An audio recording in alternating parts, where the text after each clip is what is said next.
He questions what loss it would be if they were to perish, suggesting even beasts possess more decency. As he speaks, he reflects on the girl's profound softness, finding her concern for such worthless lives utterly illogical. It was as if she were some kind of paragon of virtue, leading him to suspect this was all a performance to uphold her saintly image. After all, she was a celebrity now. Just then, Samuel cuts in, calling for his attention. He asks if he might interject, questioning the logic of sparing the lives of these men. He argues that in a world like this, their complete removal would cause no significant ripples. The thought alone makes Ethan tense up, but Roman merely offers a faint smile in response to the question. It only solidified his opinion that this man was truly the perfect embodiment of Genlock's most trusted subordinate. So, he provides a simple answer. There is absolutely no benefit to be gained from taking their lives. Samuel appears troubled by this reasoning, pressing to know if that gang couldn't pose a future threat. Roman casts another look over the pathetic figures writhing on the ground. He then asks if Samuel honestly believes this broken rabble could ever be a problem for him, adding that a decline in the overall population is strategically unwise. He explains that fewer total participants would inevitably lead to a reduction in available slots for survivors, a fact the bodyguard quickly grasps. As Roman stated, the number of openings for those who cleared the round would also diminish. The insight was fascinating. The Black Reaper was clearly thinking several steps ahead. His grasp of the game's mechanics was fundamentally different from that of any other player. After a moment of reflection, they acknowledge his point and agree to pay no more mind to the refuse on the floor. With the situation resolved, the protagonist announces his departure, but Ethan asks him to wait a moment. He insists on at least getting his real-world account details so they can offer proper compensation for his help. However, Roman simply dismisses the offer as unnecessary and walks away, leaving the two of them standing there in surprise. Because the Reaper had intervened without any expectation of a reward, and for that very reason, they understood that this event must be reported to the president the instant they returned to the real world. In that moment, Ethan was groaning on the ground, struggling to voice words that would not come, and Caleb could only stare, battling back the raw urge to deliver a final, fatal blow. But his hands were tied. As the Reaper had warned, there would be no benefit in such an act. So, he turned and called for Aaron to leave, while across the way, the players were still arguing over who to vote for. Tensions flared into outright brawls, as many vied for the role of representative, prompting others to plead for calm. They argued that the only way forward was to unite their forces, not to fight among themselves. For this reason, one player stepped forward, arguing they couldn't have a representative who lost their head so easily. Another immediately countered, claiming his father was a member of Congress, and for that reason alone, he was the ideal choice for the position of the player's representative. However, the others dismissed his story, demanding proof, when a new voice suddenly captured their attention. It was a boy nicknamed Chocolate Mint Boy, who pointed out that only 2 hours remained until the end of the vote. He warned that they couldn't waste time in such a foolish manner, leading the others to ask how he proposed to solve the situation. He replied that he had a perfect solution, and a sudden silence fell over the group, everyone eager to hear what he had to say. A thrill shot through him as he felt their focus. He had expected nothing less from his powerful persuasion rune. He remembered when he first received this rune, and how infuriated he was with its limitations. It merely increased the chances of persuading a target, provided that target was capable of conversation. Crucially, the effect was useless against any target of a higher level than the caster. His frustration was immense, as he realized the rune offered no way to incapacitate the monstrous threats they faced. The chaos was deafening, a cacophony of arguments that drowned out any attempt at reason, until a skirmish off to the side presented a perfect, exploitable opportunity. It was time to test his influence. With calculated urgency, he shouted to the group that a woman's life was hanging in the balance. He implored them to abandon the goblins and race to her aid. The crowd, swayed by their own heroic ideals, agreed without a moment's hesitation. In that single, fleeting moment of distraction, he seized his chance, swiftly finishing off the goblins who were already clinging to life on the ground. A cold realization washed over him.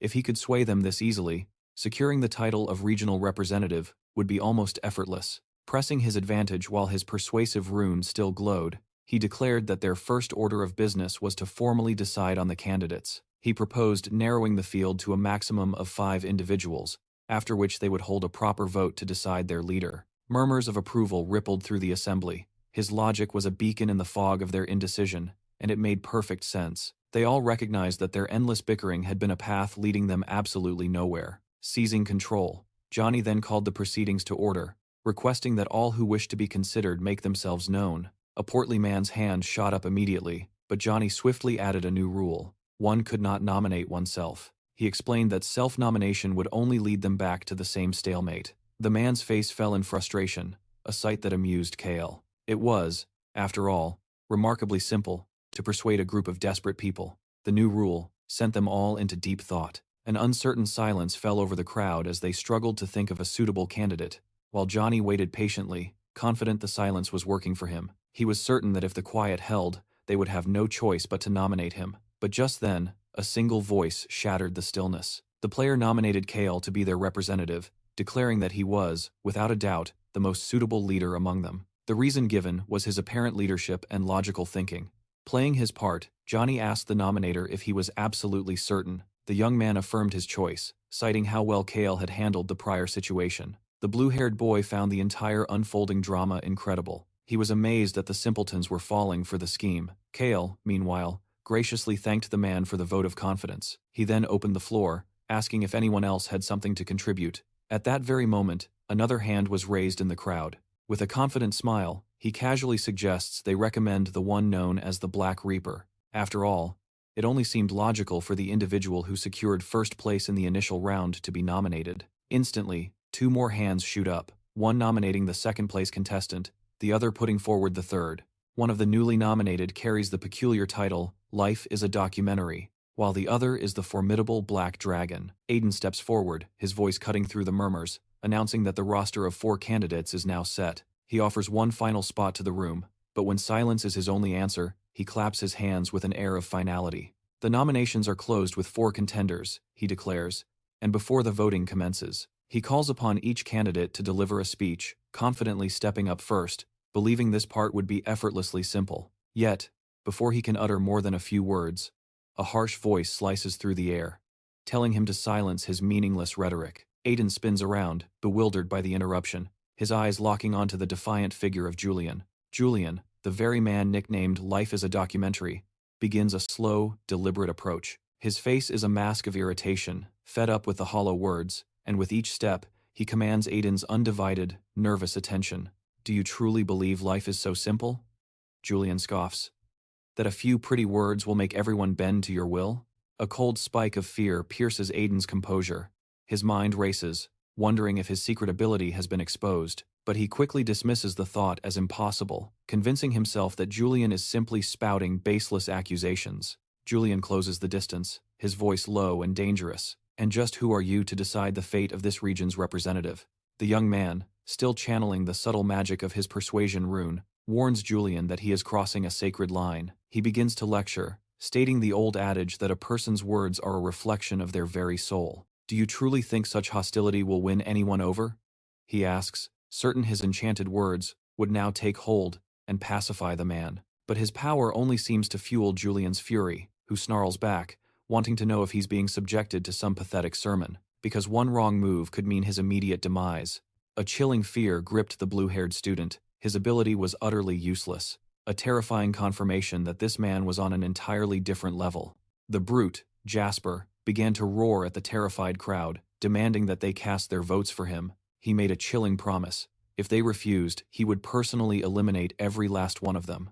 At that moment, Johnny finally spoke up, capturing his attention. He coolly asked if Jasper truly believed that screaming like a madman would win him any followers. Jasper fell silent for a beat, his expression unreadable, before lunging forward with his dagger in a blur of motion. The blade sliced across the neck of the boy who had been standing nearby, who desperately tried to speak as he choked on his own blood. His strength faded rapidly, and he crumpled to the ground, lifeless. Wasting no time, the brute issued another terrifying warning. He declared he would slaughter them all, just as he had done to the idiot on the floor. Sheer panic erupted among the players. The horrifying reality crashed down upon them. A deranged killer was in their midst, his dagger still dripping with fresh crimson. Jasper raised the weapon defiantly, challenging anyone who had a problem to come and face him. The crowd could only scream that a madman was on the loose, but he simply grinned, knowing their fear had broken their will to fight. If they wouldn't fight him, then he would simply fight them all. With a burst of blinding speed, he charged into their ranks. He began cutting them down one by one, a maniacal glee twisting his features. This was exhilarating. There were no police to stop him, no reporters, no cameras, a perfect, lawless world where he could satisfy his bloodlust without any consequences. Pausing his massacre, he once again pointed his dripping blade at the survivors, reminding them of his ultimatum. If they failed to vote for him, he would finish the job in the very next round. The remaining players stood frozen, paralyzed by sheer terror. Jasper held his murderous stare, confident that their fear had been thoroughly cultivated. They would obey him now. Once he became the region's representative, he could finally dispose of the Black Reaper with a single command. With him gone, he would claim the #1 rank for himself, one on the ranking.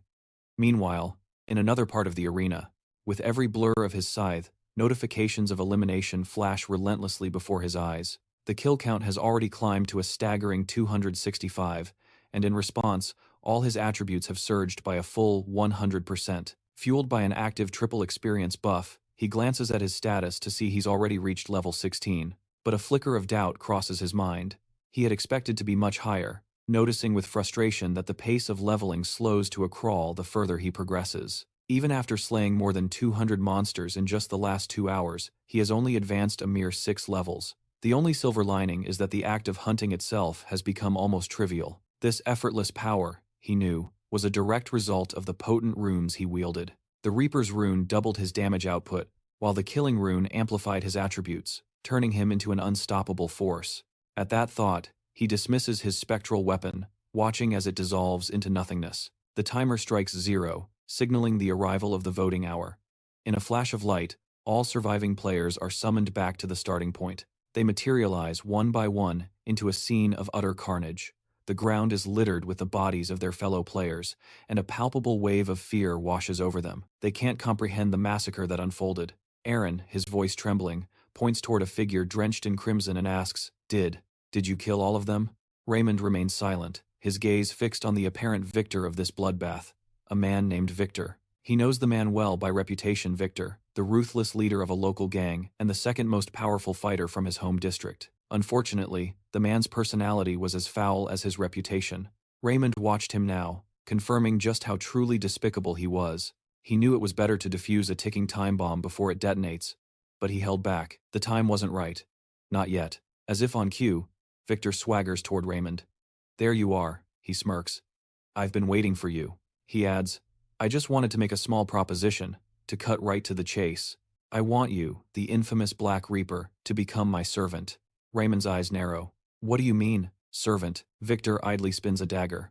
"It's exactly as it sounds," he sneers. "If you want me to spare your life, that is." Raymond's lips curl into a cold smile. "Are you certain you want to pick this fight right now?" he asks, his voice dropping to a deadly whisper. "Kneel." Insisting it's his only chance to leave in one piece, the blood-covered gangster tries to assert his dominance. He scoffs that the fool clearly fails to grasp the situation, warning that things will be very different once he becomes the regional representative. However, Rune simply raises a hand, manifesting a dark scythe, and coldly asking if the man would be satisfied meeting his end, right here and now. Jong-sik is utterly horrified, having no idea where such a formidable weapon could have possibly come from. He concludes with chilling certainty that he has provoked the wrong person, a fact Rune immediately uses to press his advantage. He taunts the gangster, asking if the cat has suddenly gotten his tongue, causing the man's bravado to crumble under the intense pressure. In a desperate gambit, he reveals that he is Jong-sik in the real world as well, the infamous leader of a notorious gang. Because of his status, he vows he will never kneel to a nobody, and in a final act of foolish pride, he decides to provoke him further. He dares Rune to make the first move with his pretty little weapon, a challenge our protagonist finds deeply amusing. Rune notes that the man is as short-fused as ever, but he knows unleashing his true power here would lead to unwanted complications. It would draw too much attention and trigger forced votes, and he is acutely aware that he needs Jong-sik to survive this. The gangster must become the representative so he can be used in the third round. Besides, Rune senses the angel's arrival is imminent. The thought has barely crossed his mind when Olivia descends, coolly inquiring if all the humans have gathered.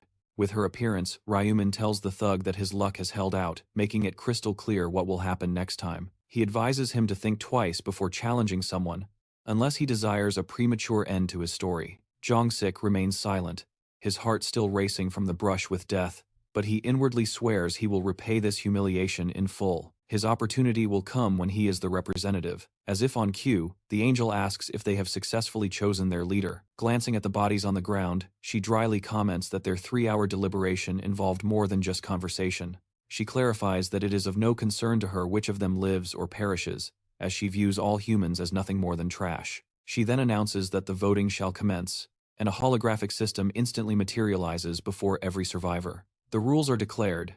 Each individual holds a single vote, and the player who secures the most will be crowned the representative. To cast their ballot, they must simply fix their gaze upon their chosen candidate. A glance is all it takes to decide their fate. However, a chilling notification warns that any player who fails to vote within the next 5 minutes will face dire consequences. They will be unceremoniously eliminated from the round, a punishment that means nothing less than immediate death. As the timer begins, a palpable wave of fear sweeps the room, and nearly all eyes instinctively lock onto Jung-sik. They are paralyzed by the threat they just received, compelled to follow the twisted logic of this life-or-death polling system. In that tense moment, he spots a flicker of defiance and unleashes a furious shout at a woman who dares to look away. He roars at her to fix her eyes on him if she values her life, his menacing glare sweeping across the crowd to enforce his will. His warning echoes with brutal clarity.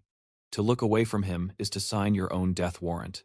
The agonizing seconds tick by until the voting period concludes, and Olivia's voice cuts through the silence, announcing that their time is up and complimenting their wise decision. She notes that no one was foolish enough to abstain, a choice that would have guaranteed their demise. With a sharp clap, she initiates the vote count. A colossal system screen flickers to life, revealing the player nicknamed Life is a Documentary in first place with 2,412 votes. In second place is our protagonist, the Black Reaper, with a staggering 2,077 votes. Trailing far behind in third is the Black Dragon with just 200 votes. Jung-sik, the supposed victor, stares in disbelief.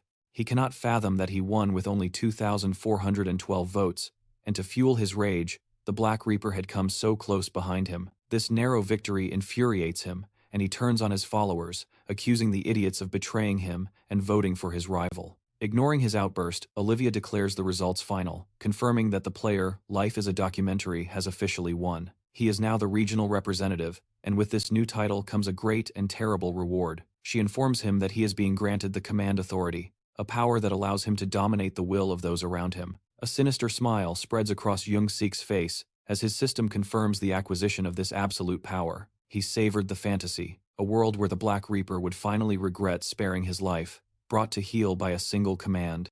But that triumphant vision shattered as he read the rules in his system. This godlike power was merely a temporary gift. With it, he could issue absolute commands to other players, seizing control of their very actions against their will. Those targeted would be powerless to disobey. Yet this incredible skill was limited to a mere 10 uses. He could only command one player at a time, and most critically, the ability was useless against anyone who had already unlocked a class. The truth struck him with the force of a physical blow, a temporary ability, usable only 10 times, and powerless against the strong. This meant any player of consequence could defy him with ease. Just then, the angel's chilling laughter filled the air. She asked with dripping sarcasm if they truly thought it was all over just because the vote had ended. She then informed them of a hidden mission still active in the round, leaving everyone utterly confused and searching for answers. An information window then appeared, revealing the details of this extra mission. They were meant to advance their class before the vote. By acquiring a class advancement item, the successful player would have been granted a 50% discount voucher for the item that followed. Aaron was completely bewildered by the term class advancement item, prompting Olivia to explain that the mission window had a trigger. It was designed to appear the moment they reached level 10, but it was painfully obvious that none of the players had achieved that goal. One of the survivors yelled out in frustration, demanding to know how they were supposed to reach level 10 when there were no monsters to fight. "What do you mean?" she asked innocently. "The forest is teeming with monsters." She then told them not to feel too discouraged, as only 80,000 people in the entire region had successfully advanced to a class during that round. She then added, with a glint in her eye, that within their very own region, one person had managed to accomplish this impossible feat. They stared in shock, demanding to know who it was. She simply snapped her fingers with a theatrical flair. She urged them to look at the final results and see for themselves. At the very top of all regions, the Black Reaper was ranked first, having reached level 16. He had obtained his class in an unbelievable 39 minutes, while in a distant second place was a player known as the Celestial Demon. Had achieved level 10 and secured his class in a breathtaking 2 hours and 36 minutes, landing him in third place overall. Meanwhile, some pompous fool had just reached level 10 in 2 hours and 37 minutes, making the entire crowd gasp when they saw the Black Reaper had claimed the top spot.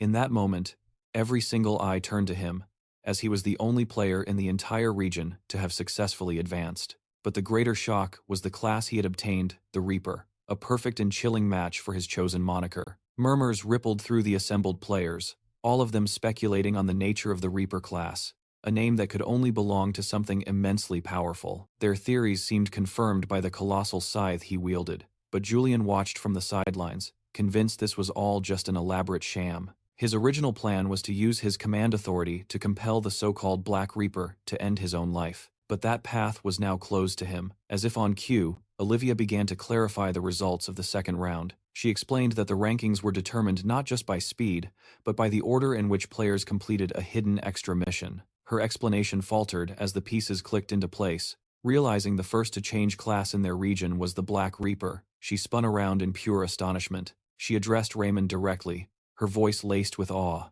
"You didn't just secure first place in this region. You took the top rank across all regions," she continued, her voice dropping to a whisper. "And this class of yours, it is entirely unique. For it to align so perfectly with your nickname is astonishing. Please, tell me, how did you even conceive of such a title?" She leaned in closer.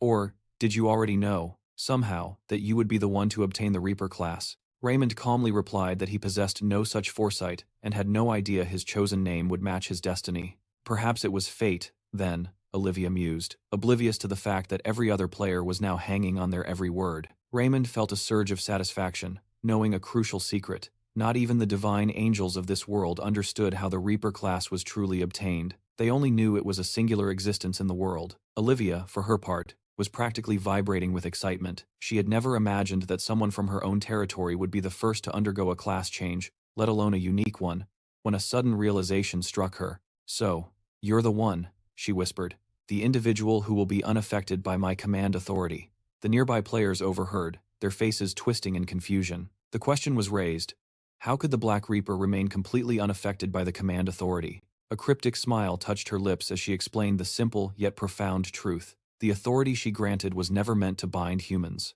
especially one who had awakened a class. Therefore, the region's representative held no true power over the Black Reaper. He could not be commanded at will. Furthermore, she revealed a critical limitation. The power could only be used a mere 10 times. So, the title of representative was not a key to unlimited dominion over others. A palpable sense of relief spread through the crowd, as they had been completely unaware of the authority's hidden constraints. Jason, however, was consumed by a silent fury. The meddling angel had just exposed the secret of his command. It was a trump card he believed was his alone. But the angel's voice then rang out with a grand announcement. The time had come, she declared, to bestow a proper reward upon the Black Reaper for being the first to obtain a class across all regions. And with a sharp snap of her fingers, a brilliant notification materialized directly in front of our hero. It congratulated him for achieving the first rank in his region, and more impressively, for securing the first rank among all regions. As a reward for his regional dominance, he was granted a choice of a low-level, rare armor set. And for his unparalleled achievement of ranking first overall, he was presented with a choice of a truly special reward. She then bid him to choose his armor from the options displayed: the heavy metal armor of the medieval knight, the supple leather armor of the expert hunter, and the ventilated robe of the mage. For him, the decision was almost instantaneous. The first choice was too cumbersome, while the third offered practically no defense, so he confidently selected the second option. He claimed the leather armor of the expert hunter. Now, his focus shifted to the far more enticing special reward. The first choice was a 3 times experience buff, effective only during the third round. The second option was a staggering 3,000 gold coins, and the final choice was vital intelligence regarding the upcoming third round. Knowing the third round would be a crucible teeming with monsters, he made the only logical choice and selected the tripled experience buff. With their chosen rewards secured, the angelic figure announces that their time is concluded and their return is imminent. A radiant light of teleportation engulfs them all, promising a safe passage back. As the light fades, the results of the second trial are revealed. A total of 873,000 survivors remain. In the protagonist's region, that number is a starkly smaller 5,000. The entity then declares that the next round is scheduled to begin on the 1st of March. A hollow congratulations is offered to those who endured, just as, somewhere else, a young man jolts awake, his hands thrown up defensively. It was Ethan Young, terrified and drenched in a cold, fearful sweat. He stares at his own hand, utterly whole and unmarked, astonished. It seems that so long as one doesn't truly perish, they can return to the real world physically intact. Nevertheless, the memory of the second round has etched a deep and unsettling mark on his mind. He now harbors a deep-seated fear, vowing never to interfere with the Black Reaper again, having never conceived that someone so powerful could be so utterly unforgiving. Elsewhere, Samuel Cho praises Erin for her hard work. She gracefully deflects, insisting he was the one who truly carried the burden. She offers her sincere gratitude for his protection throughout the harrowing trial, causing him to feel a touch flustered. He murmurs that it was the least he could do, that it was his fundamental duty as her manager and personal guard. Erin confesses that she truly wishes she could extend her thanks to the Black Reaper for his crucial aid. She asks if there's any conceivable way to do so, but her bodyguard regretfully informs her of the unfortunate reality. They have no idea what he looks like, making any attempt to locate him an exercise in futility. Moreover, it seems painfully obvious that this mysterious figure actively wishes to remain anonymous. Samuel mentions his attempt during the game to offer compensation by asking for an account number. The man's flat refusal made it crystal clear. He knew that such information could be easily traced. Using a simple account number, they could have followed the trail and inevitably uncovered the man behind the fearsome title. Irene is visibly disappointed by this revelation, but Samuel quickly changes the subject, asking her to entrust an item to him for the next round. The words resonated with her, making her realize it was also a profound way to express gratitude. Convinced it was a fine idea, she promised to give some thought to how she might properly reward him. After they exchanged their farewells, the bodyguard headed for the elevator. Just as his phone began to ring, it was President Mason. He answered, inquiring if his superior was still awake, to which the president replied that he was in the middle of a whiskey. As the elevator began its smooth descent, he took the opportunity to congratulate the president on his recent evolution. "Congratulations on becoming a Black Knight, sir," he offered, but the president simply dismissed it, asking, "How did things unfold in your region?" Samuel explained that he and Erin had managed to reach level 8, but their hunt was hampered by injuries they sustained along the way. The president cut him off sharply, demanding, "What do you mean, injuries?" Samuel affirmed that he was just about to report the incident. He then inquired if it was an opportune moment, revealing that the matter was directly connected to the Black Reaper. Upon hearing this, the president's tone became steel. "Get to the hotel. Now." He demanded to hear the details in person. Following the order, the bodyguard slipped into his car and sped towards the hotel. Unseen, from the shadows, a figure watched his every move. It was Aiden. He smirked. He had fully expected Samuel to run straight to President Mason. His certainty came from a decision he'd made just 10 minutes prior. Aiden had been consulting his system interface, and with a mental command, he activated his tracking ability. The skill was ruthlessly efficient, requiring only a name and a face.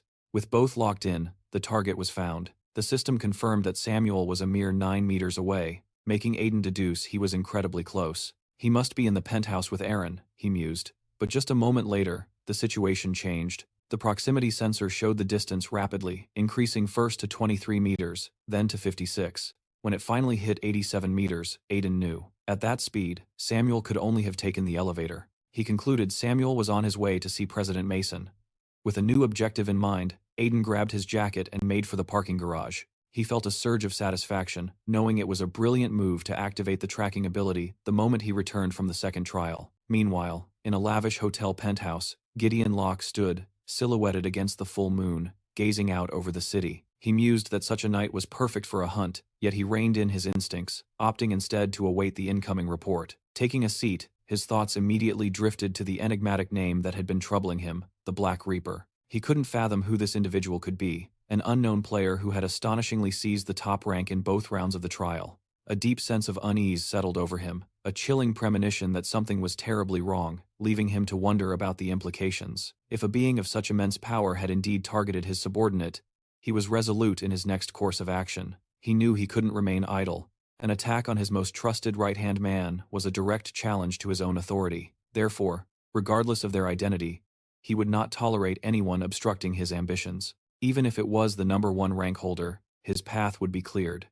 Just then, a sound at the door broke his concentration. The voice of Samuel Cole announced his presence, and upon being granted entry, the president greeted him formally. He remarked that it was good to see him, to which the loyal bodyguard insisted that his well-being was entirely thanks to the president's influence. Gideon dismissed the praise, noting he had done nothing since they were in separate regions. But Samuel maintained that the president's mere existence was his motivation. Cutting him off, the president advised him to dispense with the unnecessary flattery. Samuel insisted it was not flattery but genuine respect, before deftly shifting the topic to congratulate him on his successful survival. Gideon Locke questioned the very notion of survival, remarking with casual arrogance that the second round had been remarkably easy for him. The bodyguard then offered congratulations on his class advancement, but the president brushed it off as nothing more than a stroke of pure luck. Samuel argued that luck itself is a form of skill, pointing out that securing second and third ranks across all regions is no small feat. For that very reason, he declared, there could be no greater honor than dedicating his service to a leader as formidable as the president. A faint smile touched Gideon Locke's lips, pleased by the unwavering loyalty, as he set his glass of whiskey down on the polished table, observing that such excessive flattery could only mean that his subordinate wanted something from him. Therefore, he cut to the chase and asked what he needed. Embarrassed, Samuel got straight to the point. He asked how one could obtain a class advancement item. Mr. Locke replied casually that it was nothing special. He claimed the item simply appeared while he was fighting monsters, but inwardly, he knew the truth was far more complex. The item was a direct result of the Black Knight rune he had received, a memory from the chaotic qualifying match. The celestial being had instructed them all to check their inventories for the gift she had bestowed upon them. Upon opening his, he discovered the ominous and powerful Black Knight rune nestled within. It was an artifact that boosted all his attributes and cloaked his weapon in a dark aura, inflicting continuous damage on his enemies. Critically, it promised an automatic advancement to the unique Black Knight class as soon as he reached level 10. He had studied his own status screen, noting the pending evolution that awaited him once he reached that milestone. The path was set. He was destined to become this so-called Black Knight. As he pondered this, a thought solidified in his mind. He had been incredibly fortunate to receive such a potent rune in the first round, but he knew he could never reveal its origin. Not even to a loyal employee he treated like family, because people, at their core, were unpredictable and could change in an instant. It was simply human nature. Shifting gears, he adopted a stern expression and asked his subordinate a direct question. "Who hurt you?" he asked, his gaze turning cold. "Was it, by any chance, the Black Reaper?" Samuel immediately shook his head, insisting it wasn't him. In fact, he explained, that was the very person who had saved their lives.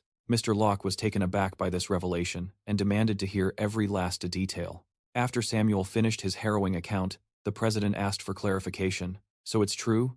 You and Aaron were nearly killed by a group of thugs?" When asked if the attackers were after the actress they were guarding, Samuel confirmed that they were. He then stressed with grave certainty that if the Black Reaper had not appeared at that exact moment, they would have certainly been killed. He also reveals that Arya survived, but the ordeal left her with psychological scars so deep that it forced her to abandon her career in the entertainment world. President Kane broods over this, realizing he almost lost his subordinate. All his work, nearly turned to dust. His voice turns cold as steel as he asks if those tormentors are still breathing. Samuel confirms they are, explaining that while the Black Reaper inflicted unimaginable agony upon them, he ultimately spared their lives. He relays the mysterious player's reasoning, that nothing good could ever come from their demise. After all, reducing the total population would inevitably mean reducing the number of survivors in the end. The president concedes the cold logic in that, yet he voices his concern about letting such problematic individuals live. Still, he reflects on the outcome.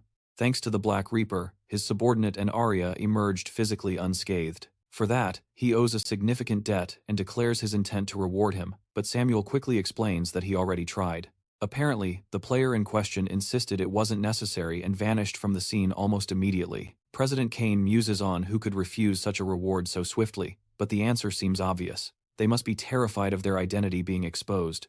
He instructs his bodyguard to deliver his thanks properly after the next round. He stresses his genuine gratitude for the Reaper's actions and orders Samuel to keep a close watch on this enigmatic person. An opportunity to help them might arise, and President Kane despises being indebted to anyone.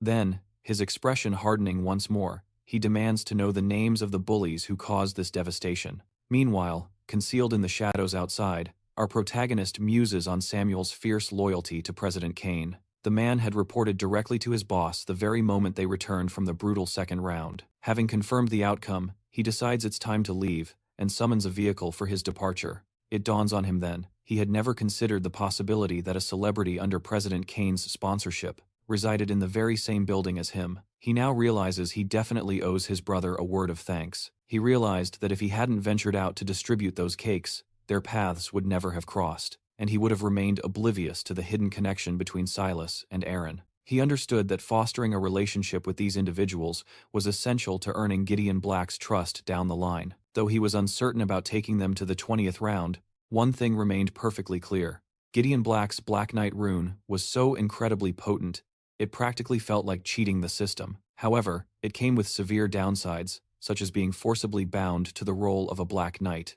And there was an even more sinister side effect, the insidious, creeping dark aura. The power of the Black Knights stemmed from wielding dark mana, an energy that could not be acquired through any ordinary means. It was a skill perfectly suited to someone with a volatile disposition like Gideon Black himself, a thought that deeply troubled the protagonist. After all, having such an unpredictable individual as a companion, right there inside the car, was undeniably dangerous. He concluded that he would maintain his connection with him as a potential candidate, knowing there were other talented individuals to consider. And so, he resolved to set his plan in motion as the sun rose the next day, starting in a small, unassuming shop. The shopkeeper stood at the counter, sighing that if things kept on like this, his revenue would be cut in half. In that moment, he heard the door open and looked up to see his daughter entering. She approached and asked why he was sighing so heavily, prompting him to explain that the sale of lottery tickets had been suspended.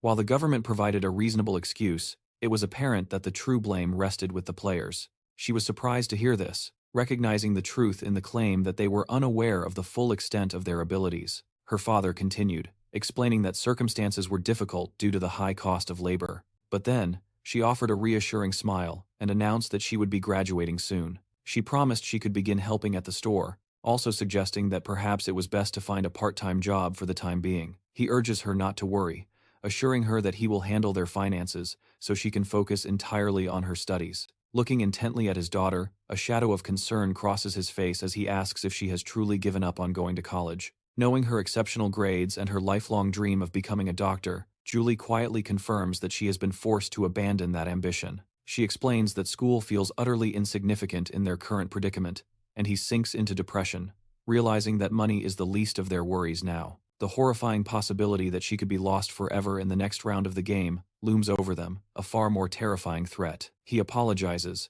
admitting his mind is a chaotic storm with everything happening. Seeing the immense weight on her father, she gently takes his hands, pleading with him not to worry. She reveals that not only did she emerge from the second round alive, but she was also one of the rare few who successfully awakened a class. He stares at her, confused by the strange terminology, but she simply holds out her hand toward him in a silent gesture. A soft green light begins to pour from her palm, and he watches in astonishment as his own body begins to resonate with the same ethereal glow. She explains that it is a skill called blessing, a power she gained after acquiring her new class. It is an effect that grants a small boost to one's attributes and also possesses a powerful revitalizing effect on ordinary people. Her father's face brightens with relief. He can feel a tangible wave of strength return to his body, declaring it a truly miraculous skill. She promises to apply this skill to him often, her voice soft as she asks him to try and cheer up. A genuine laugh escapes him, moved by his daughter's constant care, but the moment is broken as someone enters the shop, and he immediately turns to face them. His eyes widen in shock as he recognizes the visitor.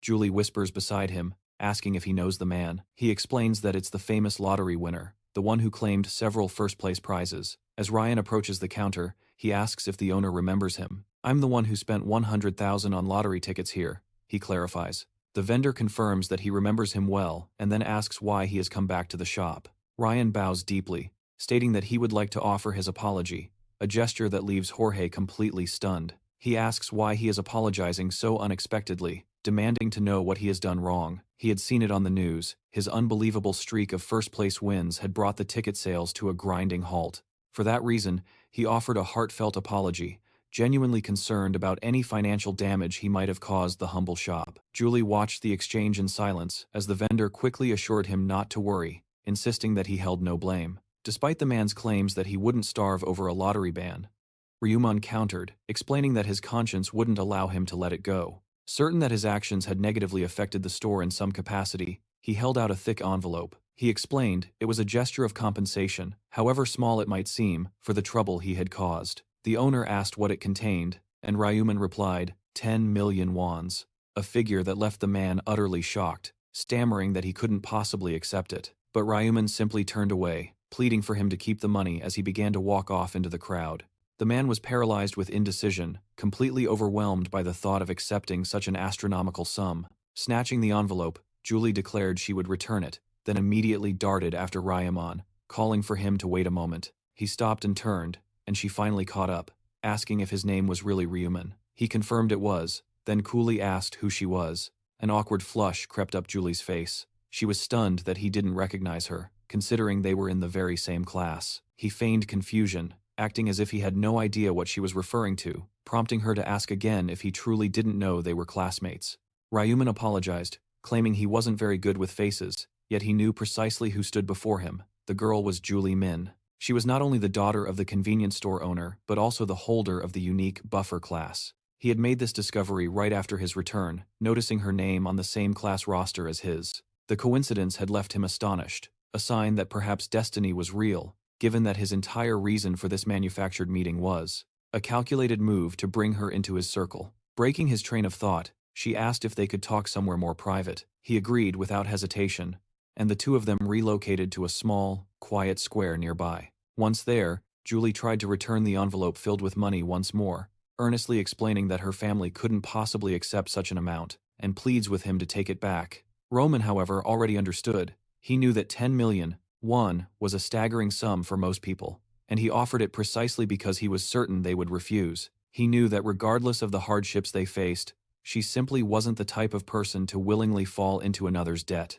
Julie urges him to take it back, her voice tinged with desperation, explaining that her hand is starting to ache from just holding the heavy envelope. But Roman gently refuses, explaining that, just as he'd stated in the store, the money is for the owner as a sincere apology for the damage he had caused. It was the absolute least he could do to ease the burden on his conscience. Her expression fills with worry as she tries to argue that the amount is overwhelming. He calmly replies that the amount is irrelevant. What matters is that they accept it. Otherwise, the guilt would continue to weigh on him. The young woman insists again that it's far too much money, and he can only surmise that her strong sense of pride is the very reason for his own insistence. It's why he is giving it. He asks her to discuss it with the owner, noting that for a lottery winner, it's hardly a significant sum. This way, he could accept it without the heavy feeling of obligation. Having made his point, he then rises to his feet, signaling the conversation's end and his need to depart. She is visibly startled by his sudden move to leave. She quickly relents, saying that she will only accept 1 million won, provided it's not an issue for him. Roman gently questions her authority on the matter, suggesting she consult the store owner. She replies that her father would never feel comfortable accepting such a large sum out of nowhere. Feigning a look of complete surprise, Roman asks if the proprietor is truly her father, because, if that were the case, he promises he'll start visiting more often, admitting he never expected such a connection. Julie confesses she was equally astonished, as she never imagined a classmate of hers would be the one to claim the grand prize in the lottery. A touch of hurt in her voice, she asks if he genuinely didn't know they were classmates, revealing she had recognized him the instant he entered the store. Roman offers a sincere apology, explaining that he is unfortunately quite poor at remembering faces. He then asks if this is the first time the two of them have ever truly spoken. She quietly confirms that it is. Acknowledging that this might be the first time he's hearing her name, Ryan offers a sincere apology, confirming that it is. Mortified, she attempts to hide her face, while our protagonist watches on. Internally, he admits to a pang of guilt for feigning ignorance about her existence, but he knows it's a necessary gamble to capture her interest. Julia rises to her feet, once again stating her name clearly. She explains that they're in the same class, moving incredibly close as she urges him to commit her face to memory. He returns a charming smile, promising he will most certainly remember. It's only then that she realizes their proximity, and a sudden wave of depression washes over her. The reality of the situation hits her like a physical blow. She's formally introducing herself to a classmate just before graduation. He smoothly reassures her that it's not an issue, suggesting that graduation doesn't have to be the end of their potential to talk.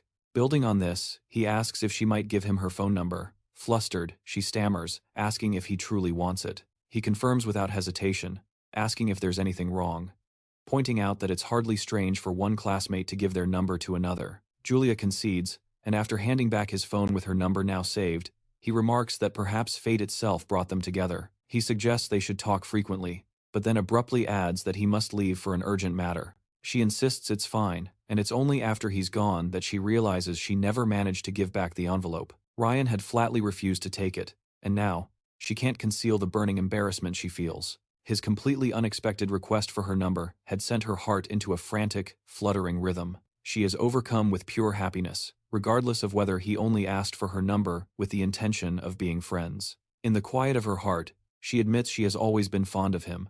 Julia's mind then drifts back to the moment they first met. She had witnessed a group of bullies cornering him, and the second she saw the assault, she acted. She immediately called the authorities. A profound sense of pity had washed over her, compelling her to follow him to make sure he would get home in one piece. On that journey, she saw Ryan, despite everything he had just endured, working diligently with an unwavering smile on his face, and she discovered that her quiet classmate possessed a strength far greater than he ever let on. It was in that moment that a seed of profound interest was planted within her. Yet, she could never muster the courage to approach him, and as time wove on, this silent admiration only intensified into something deeper. She had always been on the outside looking in, unable to get close. That was precisely why, this time, she was determined to be brave. This felt like a rare opportunity gifted by the heavens, a fateful chance she could no longer pretend didn't exist. Bolstered by the 10 million won he had just given her, a wave of confidence washed over her, sparking the audacious thought of asking him to dinner. After the day's events, Ethan lay in his bed, speaking with Julia on the phone as they finalized their plans for the evening. A satisfied smile touched his lips. His strategy was unfolding flawlessly, with the girl now feeling a distinct sense of obligation toward him. Her offer to treat him to lunch was a promising sign, a crucial step in naturally forging the alliance he needed for the future. With their connection now established, his resolve solidified. He was committed to helping her survive all the way to the 20th round. As he was leaving, his younger brother watched him, asking where he was headed. Ethan casually replied that he was going to meet a friend.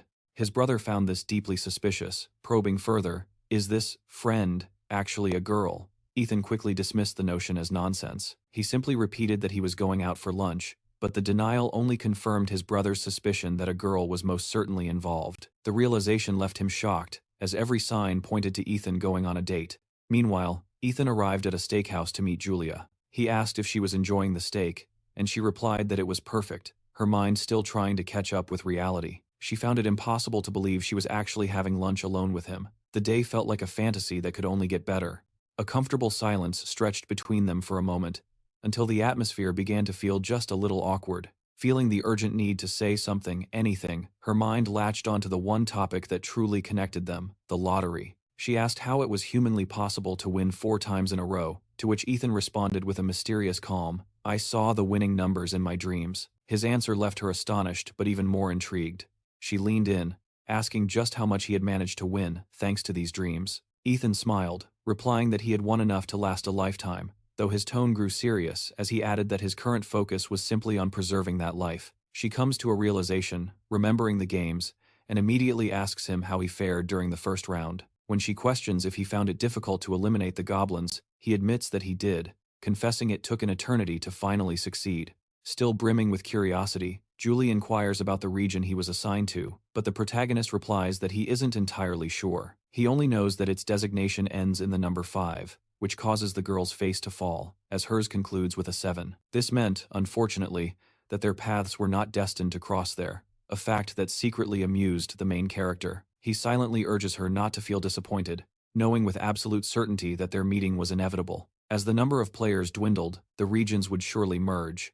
Setting that thought aside, they continued their conversation. The topic shifted to their current progress, leading to the shared discovery that both of them had reached level 10.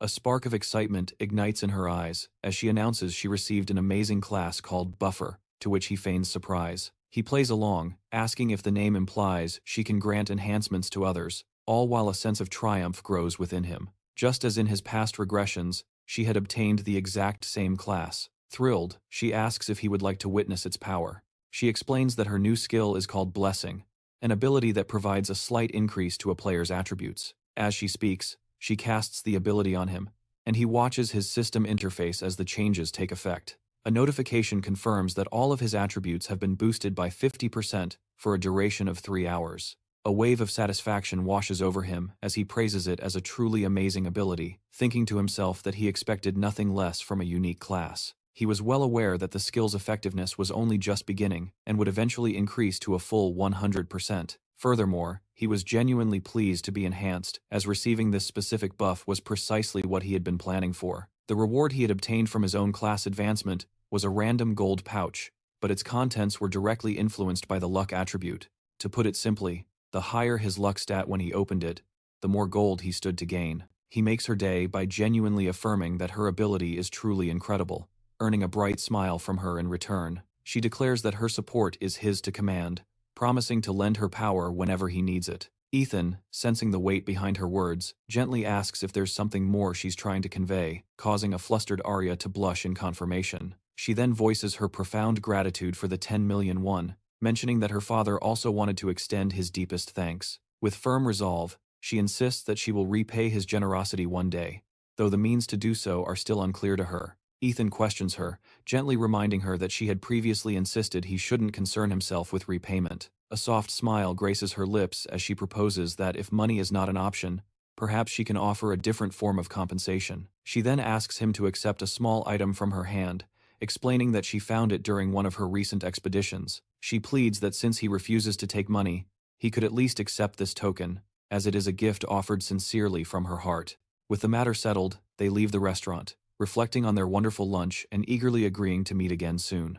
As Ethan makes his way alone, his curiosity overwhelms him, prompting him to open his inventory for a closer inspection of her mysterious gift. It's identified as a low-grade violet magic crystal, appearing to his naked eye as nothing more than a beautifully crafted purple stone. However, he can feel a subtle pulse of mana emanating from within, leaving him deeply intrigued as to why she would part with such an item. Holding the crystal, he confesses to himself that its true function remains a complete enigma to him. He resolves to uncover its secrets upon reaching level 20, all the while pondering whether he holds a worthless trinket or a priceless artifact. The combination function, a powerful tool unlocked at level 20, allows players to fuse their weapons with these magic crystals. This fusion process can imbue weapons with incredible additional options, which are determined by the 7 colors of magic crystals: red, orange, yellow, green, blue, indigo, and violet.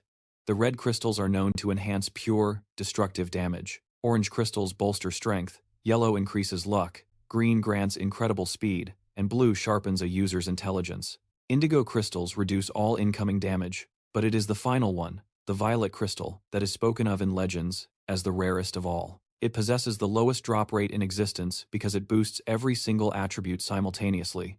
He's in utter disbelief, struggling to comprehend that he was given such a legendary item without any effort, and he finds himself wondering if his real-world luck attribute is genuinely so powerful as to orchestrate this outcome. After pondering this fortunate turn of events, he notices the enhancement he received from Julie is about to expire, realizing he must open the gold pouch within this critical window. Seizing the moment, he pulls an item from his pocket, knowing he needs to begin amplifying his attributes. Using the slaughter rune, his mind is set on the 100 small worms, aware that the rune increases his stats by 1% for every single target he terminates, a rule that fortunately extends to insects, since the only requirement is that the target be a living being, and given the absence of insects in the other world, he would normally be forced to hunt monsters. However, back in reality, the circumstances are far more favorable. He raises his foot and decisively crushes the insects in the bag, bringing his kill count to a perfect 100 out of 100. Instantly, all of his attributes surge by a full 100%, empowered by the potent effect of the slaughter rune. Ryuman materializes his attribute window, his eyes widening as his luck, formerly at 15, has now skyrocketed to 45. Confident that this will yield a spectacular result, he accesses his inventory and summons the gold pouch. This is a rare grade item, granting a random sum of gold between 1 and 9,999. The conditions are explicit. It must be used before the next round begins, and the user must be a beginner. It is a limited time reward given to the first person to change their class, an item destined to disappear automatically when the next round commences. Most importantly, its contents are heavily influenced by the luck attribute. The protagonist immediately uses the item, as his luck is at the absolute highest it can possibly be. Despite his confidence, a sliver of curiosity remains. He knows from his past regressions that the payout can vary dramatically, estimating it will fall somewhere between 3,000 and 6,000 gold. But as the result is revealed, he is left utterly baffled by the sight before him. His expression of pure disbelief is entirely warranted, as he has just received an astonishing 9,999 gold. A staggering 999 gold coins spill from the random gold pouch. He simply cannot believe he received the maximum possible amount, realizing in that moment that Julie's blessing was truly invaluable.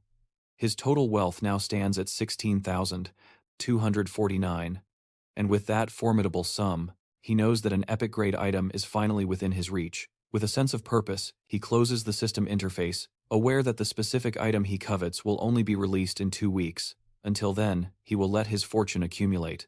After returning to his building, Ryomen steps into the apartment, announcing to his brother that he is back. His brother immediately rushes to him, excitedly asking how the meeting went, and teasingly inquiring if he was with his little girlfriend.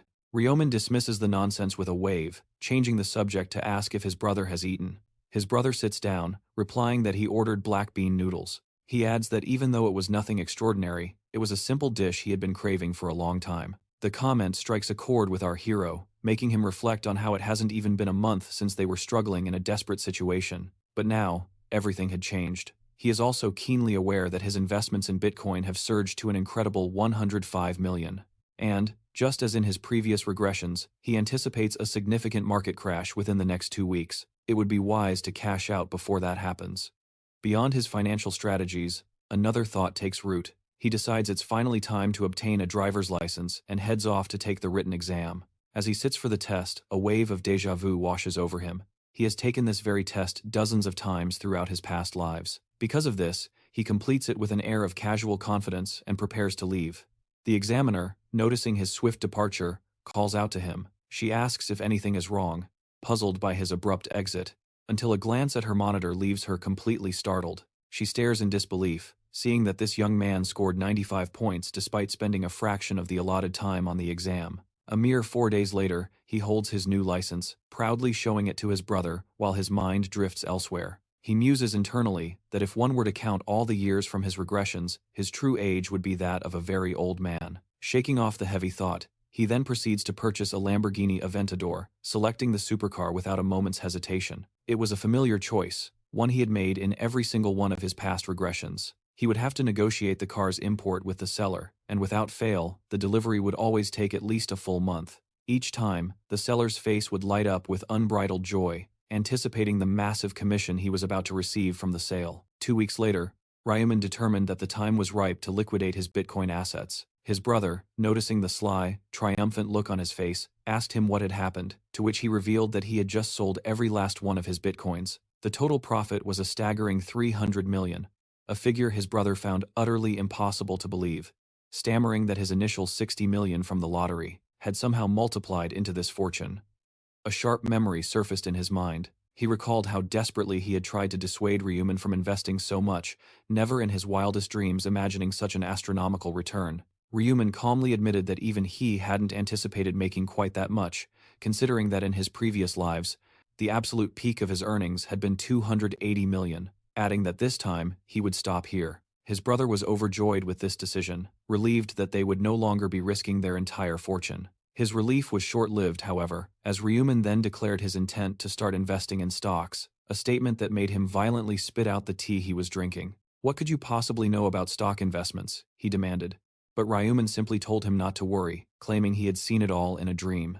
His brother asked, wide-eyed, if he had truly experienced another one of his prophetic dreams, one that pointed him toward the right stocks to purchase. Ryomen affirmed that he had, which was precisely why he was so certain he would strike gold once again. Ryomen could fully appreciate his brother's anxieties, but in his mind, there was absolutely nothing to be concerned about. He already possessed a clear picture of what the future held, and the company he needed to pour his funds into was ranked 85th on the Codex. It was a corporation valued at approximately 900 million, an enterprise known as Heavenly Demon Consulting. He was also well aware that this company was currently under the thumb of Guanglok, and while it was far from its zenith, it was destined to develop a revolutionary system around the 4th round, triggering immense growth. For Ryomen, there was no logical reason not to invest. He understood its immense potential for growth, knowing that if he could secure a significant stake in Garlock, it would grant him an unparalleled advantage as a primary investor. With this foresight, he committed to an investment of 280 million. The bold move secured him a 31% ownership stake. In the quiet that followed, he heard a desperate whisper, a faint plea. Turning, he saw his own brother, hands clasped in prayer, hoping against hope that this vision of the future was true. For if it failed, they would be back to ruin. The hero found a dark humor in this desperation as he finalized the transaction. He considered this chapter of his life settled, his focus now shifting to acquiring the tools necessary for the path ahead. Later, in the dead of that same night, he opened the item shop. Its digital shelves lined with equipment and materials. Consumables and common skills were plentiful, and as our hero lay in bed, he reflected on the mountains of gold he had painstakingly saved for this very moment, and began by browsing the equipment. He was well aware that most items were of common rank, but the chance to obtain rare and even epic gear was not impossible. With purpose, he navigated to the system's item of the day, a feature offering a single, random piece of gear that changed daily. Normally, acquiring a specific item this way was a fool's errand, as one never knew what would be available. But for a man who had lived this life countless times before, knowing which item would appear was a simple matter of memory. He clicked the option with absolute confidence, knowing the day's offering was the skeletal necklace, an item of epic rarity. Its power was undeniable. It increased intelligence by 3 points and attack speed by 1% for every enemy defeated. This effect could stack to a maximum of 25% within a round, was restricted to the apprentice level and above, and cost 4,600 gold, available for only 24 hours. A wave of satisfaction washed over him. It was a treasure that boosted both his intellect and his combat prowess, an incredible bargain considering its powerful effects. With the item he desired right in front of him, it was time to leverage another one of his assets. He opened his inventory and navigated to the 50% discount coupon he had earned by completing a punishing progress mission. This coupon slashed the price of the item of the day by a staggering 50%, but it was only valid until the next round commenced. Realizing it would expire automatically if left unused, he decided to seize the moment and purchase the item with the coupon. The discount made it an incredible bargain, and after the purchase, he was stunned to discover he still possessed 13,949 gold. The sight of it sent a jolt through him. He never expected to have so much left over. His initial plan was to buy a simple set of normal items with the remainder, but a grander vision began to form. If he could just gather another 6,000, he could afford another common skill, and such abilities surpassed even the finest equipment. Roman decided then and there that he must obtain that 6,000 gold. He needed to acquire it as soon as possible, and as luck would have it, the third round was swarming with monsters. The day passed, and the 1st of March dawned. Once again, all the players were enveloped in light and teleported to a new arena. A profound sense of unease settled over everyone. For this time, the setting was utterly alien. They were not in a forest, and a wave of confusion washed over them.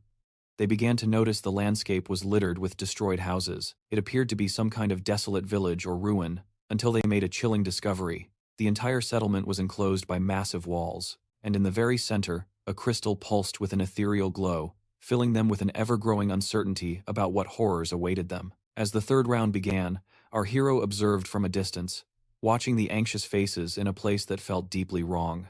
The only one who seemed remotely at ease was Jason. At this point, nervous whispers began to circulate through the crowd. They questioned if the regional representative was among them, and rumors began to ignite about a player with the peculiar nickname, Life is a Documentary, claiming he was the leader of a gang, while others insisted that the Black Reaper should undoubtedly be the one to hold the title of regional representative. At that very moment, a grim-faced man approached the gossipers. He warned them to lower their voices, or else Jonah would use his command authority to permanently silence them. But the targeted player wasn't intimidated, for he knew that this powerful skill was limited to only 10 uses. It was far too valuable to be brandished so recklessly. At this point, the enforcer lost his patience, yelling at the idiots to shut their mouths. He sees it then, the fear in their eyes flickering out, replaced by the defiant buzz of whispers. His roar rips through the air once more, forcing the murmurs underground, but inside, his fury boils into a storm. He knew this humiliation was inevitable, a bitter fruit born from the angel's betrayal. She had exposed the very source of his power, the secret of his command authority. If only she had kept her mouth shut, everything would have been different. But his bitter reflection is shattered as a lone figure steps forward, offering a calm greeting. The onlookers recognize him as Leon, whispering in confusion as he lifts his chin, his gaze locked solely on Victor. He is addressing the leader of the infamous Sicario gang, and he has come with the express purpose of paying his respects. Victor eyes him with suspicion, demanding to know if he represents a rival family, but Leon's denial is swift and absolute. He's just a 20-year-old, he explains, whose only ambition is to join their ranks. The statement hangs in the air, prompting a disbelieving Victor to ask if he's serious. He silently wonders what kind of unhinged lunatic would willingly walk into this life, begging for a place. Leon explains with unnerving sincerity that the Sicario gang is the one he has revered his entire life, the only one he would ever join. Without another word, he drops to his knees, pledging a lifetime of unwavering servitude to the man before him. On the strength of that vow, he begs for acceptance. The request echoes in the silence, and Victor turns the scene over in his mind. He's encountered every shade of madman in his time, but this brand of zealous devotion is something new, and he can't deny. He likes the fire in the boy's eyes. He commands him to rise, then gestures to the jeering crowd, asking if Leon's eyes are deceiving him. "Look around," he says, his voice laced with cold reality. "As a representative, my name has been dragged through the mud." He locks eyes with the young man, demanding to know if this desire to serve him still burns, even in the face of this utter humiliation. Leon's answer is immediate and sharp.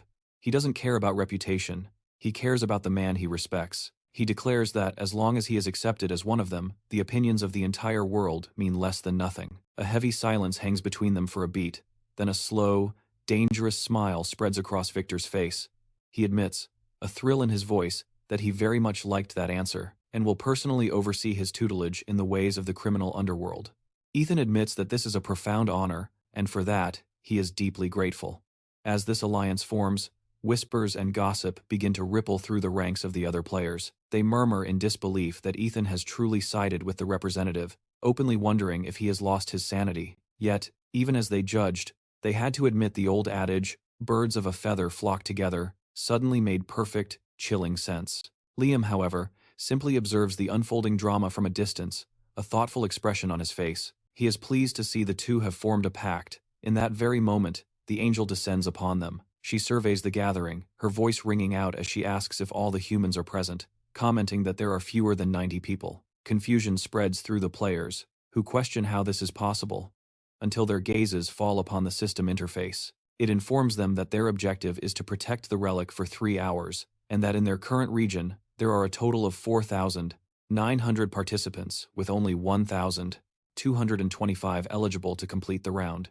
Heads begin to spin as no one can fathom how their numbers have already been reduced. They haven't even started playing yet. Olivia, watching the chaos, reflects aloud that humans are an incredibly petty species. She surmises they probably turned on each other back in the real world. Her thought is interrupted as one player screams out in desperation, his voice cracking as he points to the number of participants who can advance, a meager count of just over 1,000.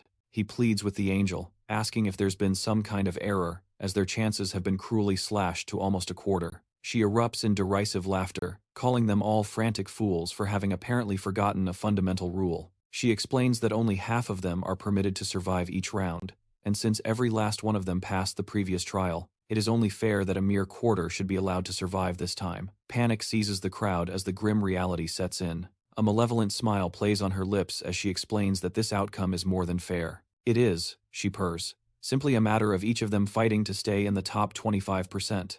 She then begins to detail the horrific specifics, that monsters from her legion will appear at the castle gates every 30 minutes, their sole target being the relic at the village's heart. She warns them that a total of 4 relentless waves of attack will follow. Success hinges on their ability to work together to defend the sacred object, with additional points awarded for defending the relic for a full 3 hours. Should they fail in this crucial task, a devastating penalty awaits them.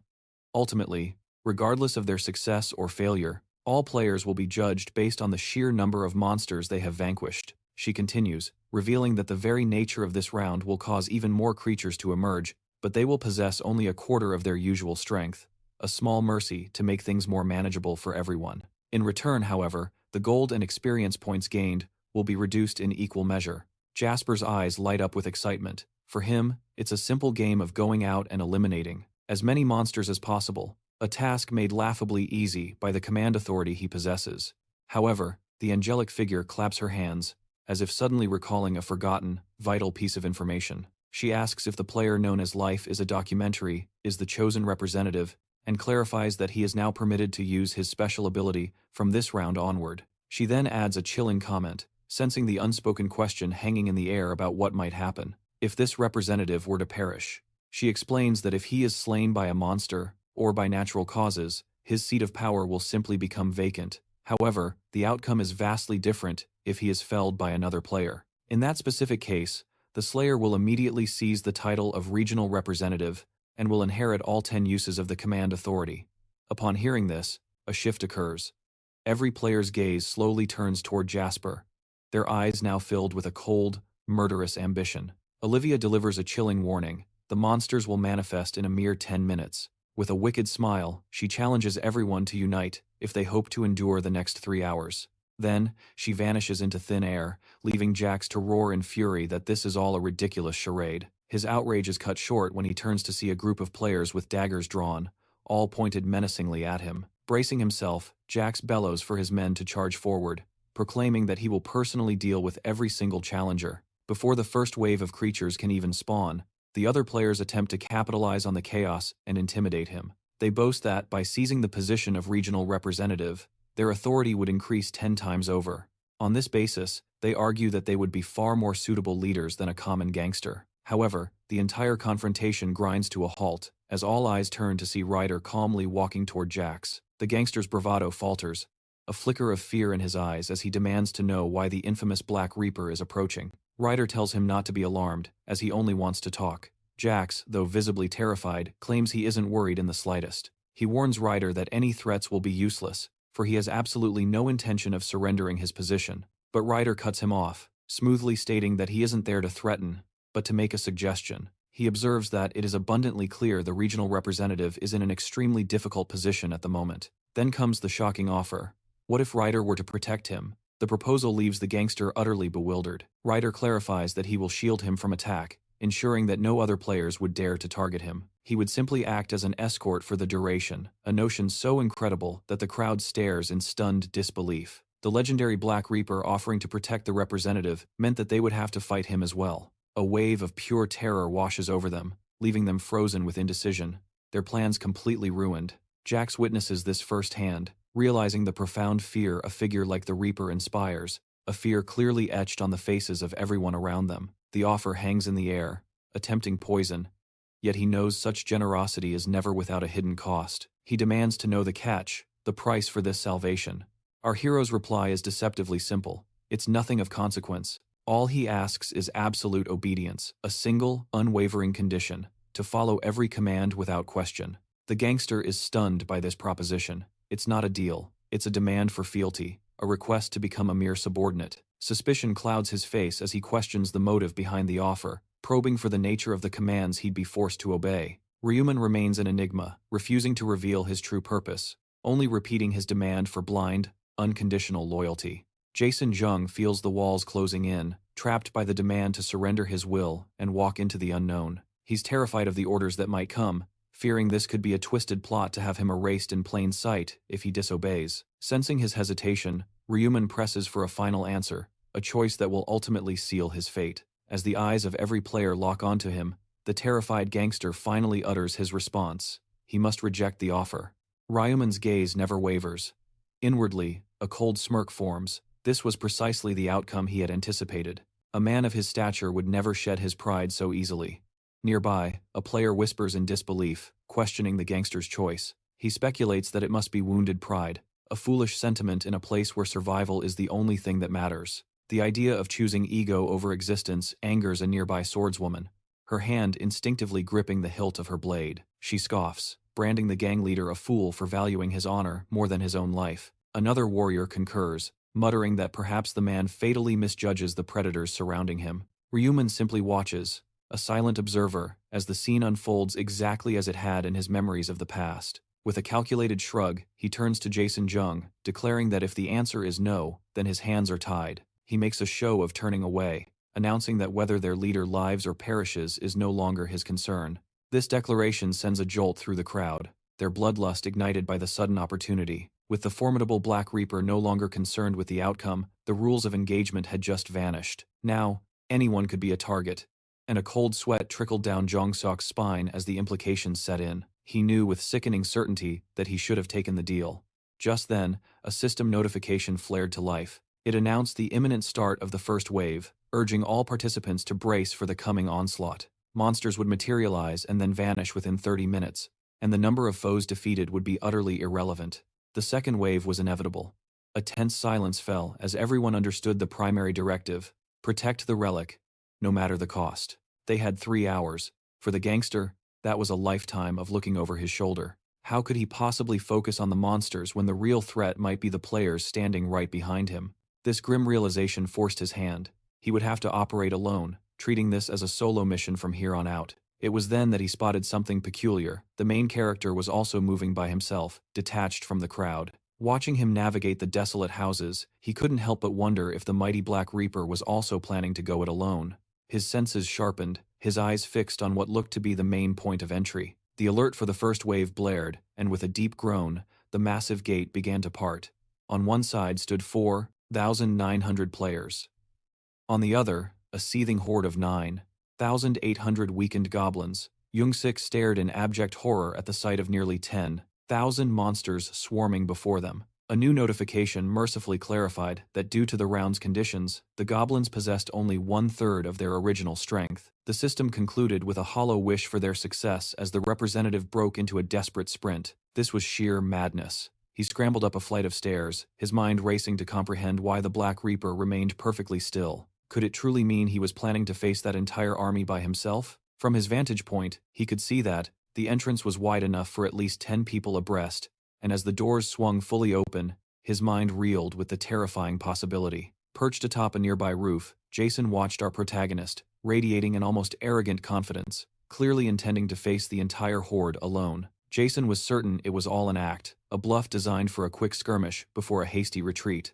The goblins didn't wait, surging forward in a frenzied charge, prompting our hero to ready his gleaming scythe. With a single, fluid motion, he cleaved through the first wave, their bodies falling apart before he even bothered to look up. His gaze met the sight of winged monstrosities descending from the sky, but he simply launched himself into the air, his scythe arcing in a deadly ballet. The swing connected, slicing through them all in one effortless display of power as Jason watched on, utterly dumbfounded. He couldn't comprehend the sheer might of the so-called Death Reaper, and wondered if reaching level 16 would grant him similar strength. Could he truly ever become that formidable? The thought was a fleeting distraction amidst the chaos. He decided this was no time for contemplation. What he needed was a way to level up, and fast. A glance to his side revealed the other players, desperately forming a defensive line to protect the relic with all their might. Returning to the fray, he knew he had to secure kills for himself, and at that very moment, a goblin locked its eyes on him. But before the creature could even react, Jason's blade had already found its mark,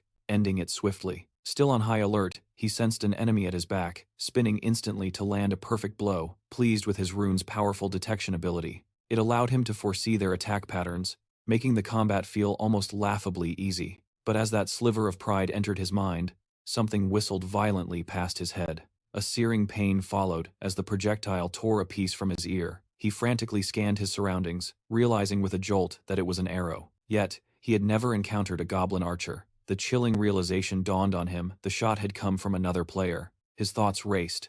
He had to find the sniper's position before they could loose another arrow. Distracted by the unseen threat, he failed to notice a player closing in until a spear was brutally thrust deep into his stomach. The blinding pain ignited a furious rage within him, causing him to grip the spear's shaft tightly as his other hand instinctively reached for his dagger. He aimed for its heart, a desperate strike hoping to end the creature's life in the midst of its relentless assault. Another arrow whizzed past his head, but this time, in a fleeting moment, he caught a glimpse of the assailant responsible for the attack. Without hesitation, he snatched the projectile from the air, took careful aim at the distant archer, and hurled it back with all the force he could muster. Jax felt a wave of anxiety wash over him. Dealing with monsters and rival players simultaneously was becoming an unbearable chore. He knew, with bitter certainty, that none of this would be happening if he hadn't been burdened with the title of regional representative. A frustrated thought echoed in his mind. If it were possible, he would have passed this crushing responsibility to someone else in a heartbeat. For a moment, he contemplated whether it was finally time to swallow his pride and accept the Black Reaper's offer of assistance, but the thought was dismissed as quickly as it came. He clung to the belief that a man's pride was paramount, refusing to become a subordinate until his eyes locked onto a player of formidable strength. This warrior was effortlessly dispatching monsters, and with a jolt, Jax recognized him as the Black Dragon, the third-ranked player in the entire region. A surge of excitement replaced his dread. Seizing the opportunity, he strode forward and, invoking the power of his authority, issued a command. Black Dragon, by my authority, you will serve as my right hand and protect me from this moment onward. Meanwhile, for our protagonist, the enchanted necklace around his neck continued to pulse with power. Its magic surged through him, increasing his attack speed by a staggering 25%. He became a whirlwind of destruction, carving through the hordes of monsters as if they were made of paper. They fell one by one, his kill count soaring to 502. The triple experience buff coursed through his veins, amplified by the killing rune that boosted his attributes by 100%. He paused to open his status window, his eyes widening at the sight. Nearly 20,000 gold had already been amassed. A smile touched his lips. At this rate, he would easily surpass the 20,000 mark before the second wave even began. Even as he fended off more creatures, his mind was already planning ahead, resolving to save even more to purchase the skills he coveted. He knew that if he could just achieve that, the legendary rune of the Heart of True Reflection would finally be within his grasp. With a swift pivot, he unleashed a devastating strike, cleaving in half all the monsters that had been closing in on his position, instilling such terror in the other combatants that they think twice before daring to challenge Aiden again. He seizes their hesitation, charging forward to resume his relentless and brutal assault. Amidst the aftermath, near the glowing crystal, a deafening sound suddenly erupts, capturing everyone's attention. A wave of fear washes over them, born from the unknown. In that instant, the monsters simply begin to dematerialize. The living and the fallen alike fade from the battlefield, their bodies dissolving as a system message appears before them all. It announces that the first wave has been successfully repelled. A collective sigh of relief sweeps through the survivors, followed by a new notification. 3,933 players survived, while 967 perished. The living would each be rewarded with 500 gold. A stunned silence falls as they process the numbers. Even with weakened goblins, nearly 1,000 players had lost their lives. Aiden scans the crowd for Jasper, finally spotting him, relieved but not surprised that his friend had made it through the first round. Yet, he knows the second will be far more difficult. Meanwhile, the wounded gangster curses his injury, pain contorting his face. His agony turns to rage as he realizes many players had completely ignored the goblins, focusing all their efforts on trying to eliminate him. Just then, another opportunist leaps forward, launching a desperate attack. But the blow never lands. The attacker is struck down by the Black Dragon, and seeing Aiden intervene brings a smile to the gangster's face. He now has a formidable guardian, someone whose command authority felt absolutely overwhelming and incredible. Beyond that, he was beginning to admire Aiden, a player who chose to help others of his own accord. He didn't even need to use his authority to command respect.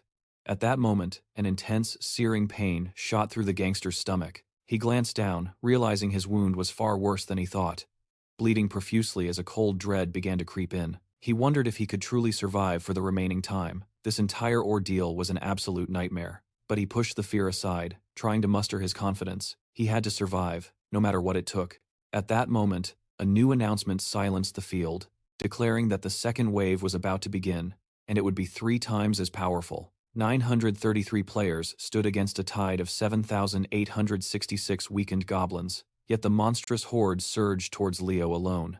Unfazed, he became a whirlwind of destruction, his scythe a silver arc of death that danced relentlessly through their ranks. His assault painted the field in a grim tableau of slaughter, and in the midst of the chaos, a system notification flashed into existence. It announced his ascension to level 20, a milestone that elevated him from the apprentice rank to a regular practitioner. With this new status, the coveted combined function had finally been unlocked, and a wave of satisfaction washed over him.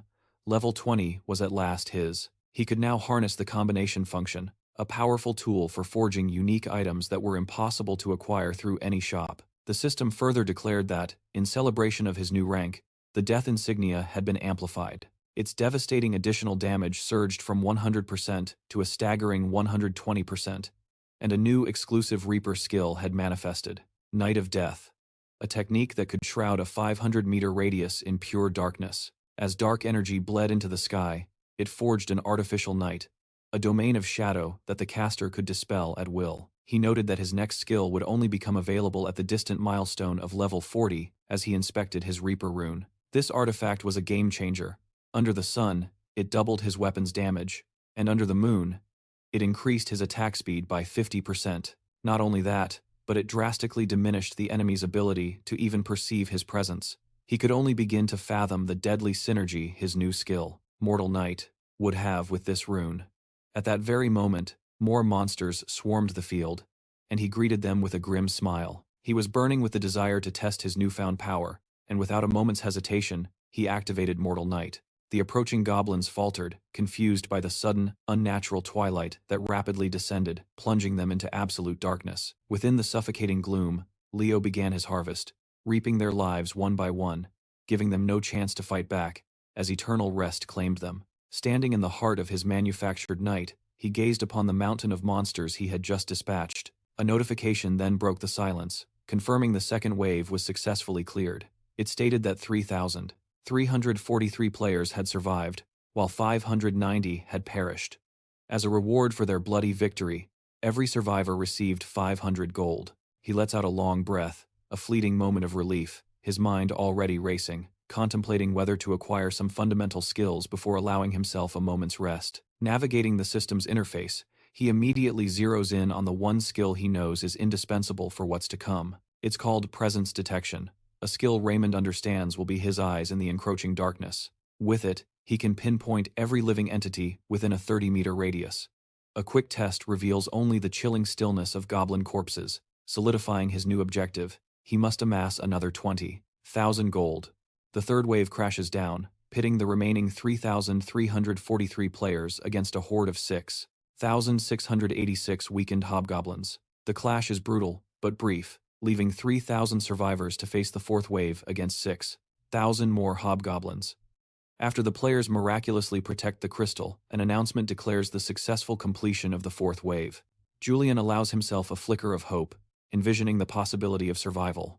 All he needs to do is endure for one more hour. He knows he's exhausted all 10 of his command authorities, but a fragile confidence remains. As long as his followers shield him, he'll be safe. Then, the fifth wave is announced, and the numbers are staggering. $2,700 players against 10,800 weakened gnolls. Panic washes over him at the sheer absurdity of the monstrous tide, especially since these are gnolls, far more formidable than mere goblins. As the chaos erupts, the representative struggles to maintain his composure, seeing not just a threat, but a twisted opportunity to shatter all previous records. A cold dread begins to creep in. He understands he must become stronger, powerful enough to crush anyone who dares to look down on him.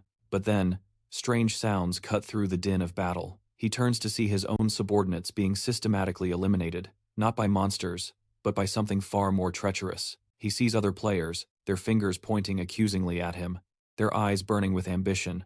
They want his head, eager to claim the title of representative for themselves. In a desperate act of self-preservation, Julian yanks the remaining targets under his command forward, forcing them into the role of human shields.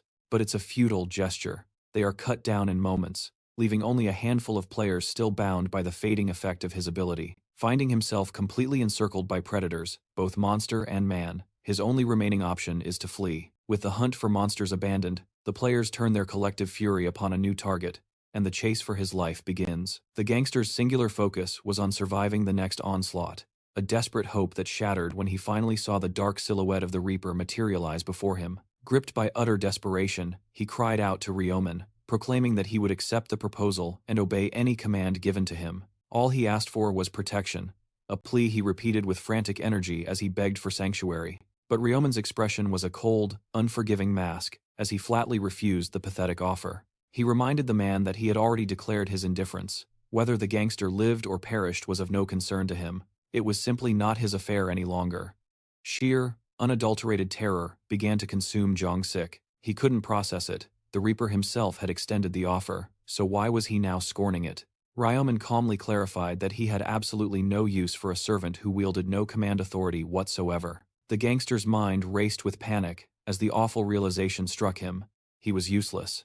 If he had understood this sooner, he would have accepted the deal in a heartbeat. In that moment, a triumphant shout cut through the air as the other players realized the Reaper had just rejected the gangster's plea. A wave of profound relief washed over everyone. They had been utterly terrified, with no idea how to counter the Reaper. But now, seeing the gangster injured and forsaken, they were free to unleash the brutal desires festering in their hearts. With grim determination, Jong-sik pulled his dagger, warning that if this was to be his end, he would be sure to drag as many of them down into the abyss with him. At that precise moment, Young Min appeared. He casually inquired if his boss was growing tired, remarking that he was there to lend a hand. The gangster felt a surge of relief at the sight of his loyal partner. He quickly swore that if they made it through this ordeal, he would ensure Young Min was rewarded beyond his wildest dreams. However, the words had barely escaped his mouth when Young Min's fist connected squarely with his jaw in a shocking act of betrayal. The brutal impact sent him sprawling to the ground.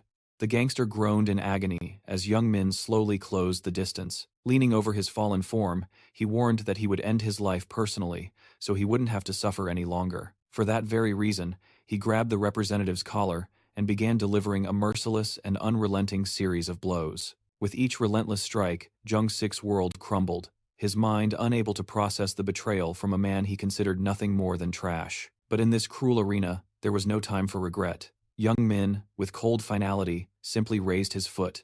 He brought it down, extinguishing the representative's life and simultaneously receiving a stark, impersonal notification. The system announced that the region's representative had been eliminated, and all command authority was now transferred to the one responsible. In an instant, player Young Min was declared the new voice of the region. A message confirmed his new status as representative, granting him the resources to wield the formidable command authority ability. A wicked smile spread across his face. This was the power he needed, the perfect tool to use against Aaron as he saw fit. But his triumph faltered as he glanced down at Young Sik's still form, a sudden wave of shame forcing him to turn away. Facing the other players, he announced coldly that he had dealt with their former representative. He reminded them of his words, that a chance for new leadership was not just possible, but had now been realized. An uneasy silence fell over the crowd, their eyes drawn to the crimson stain on Young Min's hand, a bizarre and chilling sight from a man who had just taken a life with his own two hands. Whispers began to ripple through the group, some questioning if this wasn't the gangster's old sycophant. The chilling realization dawned on them. This was no act of impulse, but a meticulously planned betrayal, and the thought was utterly terrifying. They couldn't accept a leader who acted this way, and Young Min instantly sensed the shift. He was now the target. Yet, he was prepared for this, having already devised a strategy to navigate the treacherous currents of their fear and anger. Without a second thought, he broke into a run, shouting for the MC, and upon reaching him, eagerly asked if he had seen the system message. He declared his new position as the region's representative, emphasizing that he now held the coveted command authority. Then, he made his move, informing the MC that he would formally accept the offer once made to Jung Sik. He was offering total subservience, promising to do whatever was asked of him in exchange for protection, his heart pounding with excitement. He reasoned that the gangster had been cast aside for lacking this crucial power, and now that he possessed all 10 commands, the Reaper would surely embrace him. However, Rune warns that he finds his attitude distasteful and issues a chilling command for him to kneel. If he wishes to be considered, he must beg. The hulking man, stunned, asks if he's heard him correctly. He boasts of holding the 10 command authorities, but Rune informs him that such titles are utterly meaningless to him. He coldly explains that if anyone has something to lose in this situation, it is him, repeating that, if he desires this protection, he will have to get on his knees and plead for it. Young Min, seeing no other way out, feels his options vanish. Cornered by the other players, his pride shatters. He falls to his knees, vowing to do whatever is asked of him. He offers himself up to be used as a loyal servant. In response, the MC simply stares at the ground, his expression unreadable. He thinks to himself that he's witnessed this pathetic display so many times he's grown weary of it, though unlike Jung Sik, Young Min possesses a certain utility, at least for the moment. For this reason alone, he announces that he will accept the offer. The words send a wave of euphoric relief through the big man, who immediately begins to thank him profusely. Rune cuts him short and strides forward, placing himself between his new subordinate and the wary crowd of players. A murmur of disbelief ripples through them. Could the fearsome Black Reaper truly be protecting the regional representative?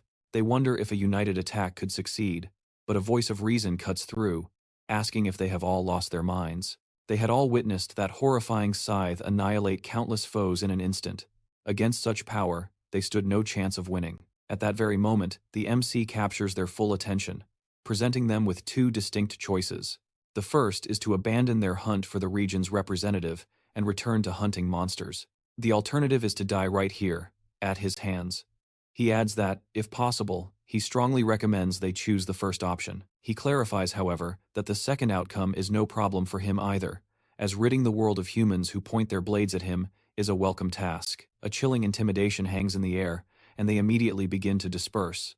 Young Min watches in utter disbelief as everyone retreats. He realizes with a profound sense of dread that just a few words from the Black Reaper were enough, and that having such a man as an enemy is a terrifying fate indeed. But as an ally, there was truly no one more dependable. Meanwhile, Rune senses the situation drawing to a close. The fifth wave was nearing its successful conclusion, yet there remained one final, unsettling task. After all, allowing things to conclude so neatly would leave a bitter taste in his mouth. For this reason, he turns to the young man, reminding him of their promise, absolute obedience to his every word. The young man affirms his loyalty and asks how he should wield the command authority.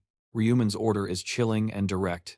Use all 10 command authorities to shatter the very relic they were meant to protect. Stunned, the larger man apologizes, certain he must have misheard the command. He recalls the angel's dire warning: failure to protect the relic would incur a devastating penalty. The thought of this massive penalty fills him with frustration, especially since the order required all 10 commands. Using every last one meant he couldn't enslave Eren as planned, prompting him to desperately question the reason for this command. He begs to use only 9 instead of 10, but Ryuman silences him with a cold command to simply obey. If the young man dared to question him again, Ryuman made it clear he would end his life without a second thought. Terrified, the young man apologizes and pledges to follow the order.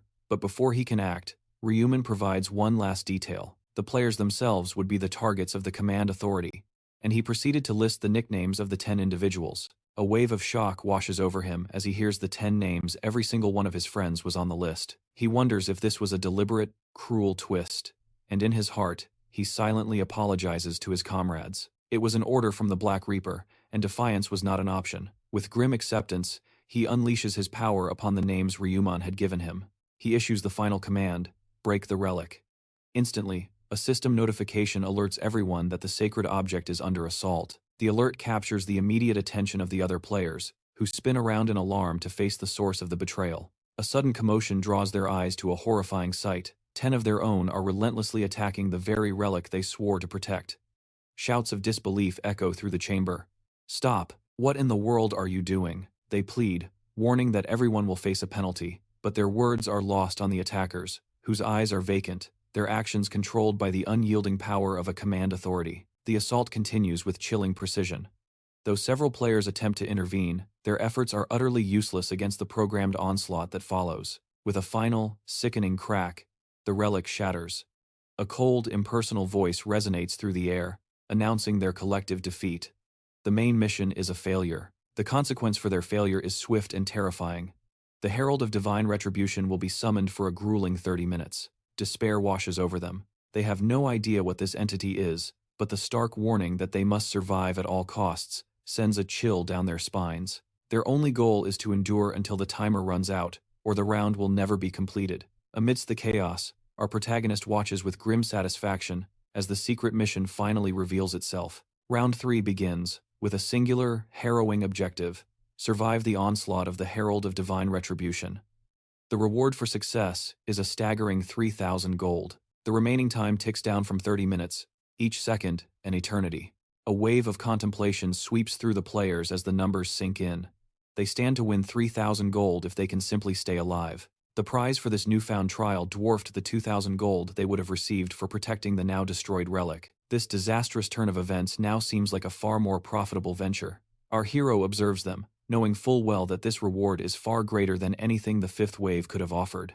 This was the entire reason he commanded young Min to shatter the relic. There was a very calculated purpose for not carrying out the deed with his own hands. The system's voice cuts through the tension, confirming that the relic's destruction was an act of sabotage by fellow players. The 10 perpetrators will receive a crippling penalty for their treason, a permanent 50% reduction in all their attributes. Outrage contorts their faces. They were just following orders. Their burning fury now turns towards the representative who commanded them. He desperately tries to defend himself, stammering that he could never have known such a devastating penalty would be enforced. However, a private notification materializes before the representative, coldly informing him of his own failure to protect the crystal.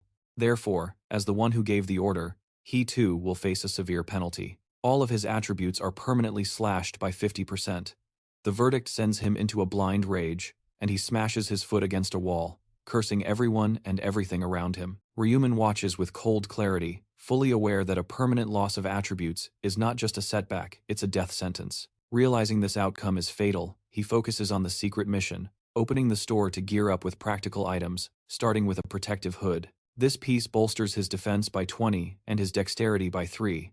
He follows this by purchasing a pair of agile long boots. These boots offer an additional 15 defense, 2 dexterity, and a critical 5% increase in movement speed. He then initiates the combination interface, meticulously placing one of his newly acquired items onto the synthesis platform. He adds the monostone, and with a soft glow, the combination succeeds, permanently adding 1 point to every attribute of the necklace. He knows this process can be repeated, so he methodically begins applying the monostone to every single piece of his equipment. While steadily increasing the base stats of his gear, he reflects that this low-grade monostone offers only a minor boost. But in a battle for survival, any advantage is better than none. At that very moment, a powerful tremor rips through the entire area. An urgent voice commands everyone to prepare. Despite their rising fear, the objective is simple: survive for 30 minutes. Rune inwardly scoffs, knowing there is no simply running from this foe. He remembers from his past life how only 500 out of 2,700 survived.